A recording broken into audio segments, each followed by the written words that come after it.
Now then, the other part of the question is, which are those parts of the world which will survive the coming nuclear war or the Armageddon?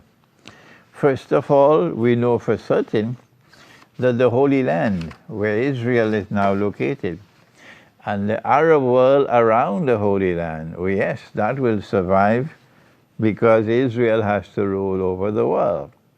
So there must be some part of the world which will survive the nuclear war. So the Arab world will survive. But we also know that the next event to take place after the nuclear war, the Malhama or the Armageddon, would be the conquest of Constantinople. You remember the hadith?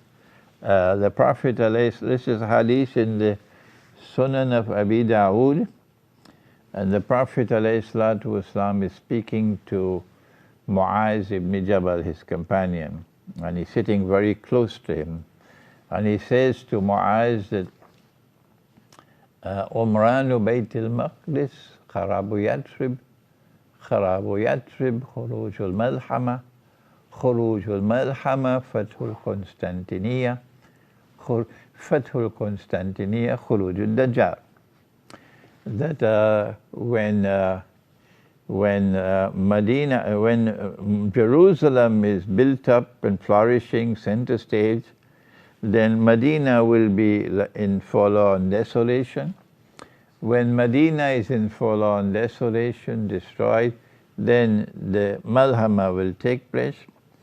When the Malhama takes place, or Armageddon, the next event would be the conquest of Constantinople, and then after that would be Dajjal or the Antichrist emerging in human form.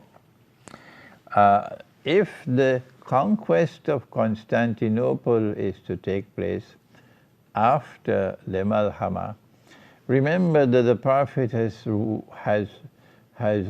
praised that army which will conquer Constantinople. So there has to be an army which will conquer Constantinople.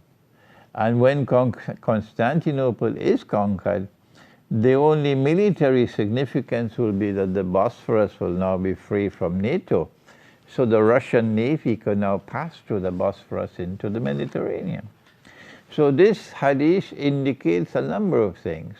That this part of the world will survive. The Arab world, up to Syria, up to Turkey.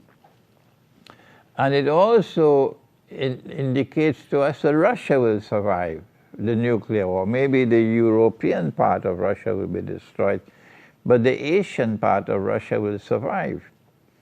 United States and Canada would be ashes, and Europe would be ashes. No one can survive in that part of the world. You may not die in the Malhama, but you cannot survive after that, because you won't have a land that is fit for people to live in. So North America and Europe, goodbye to you. Modern Western civilization, goodbye to you. We're not going to miss you, incidentally.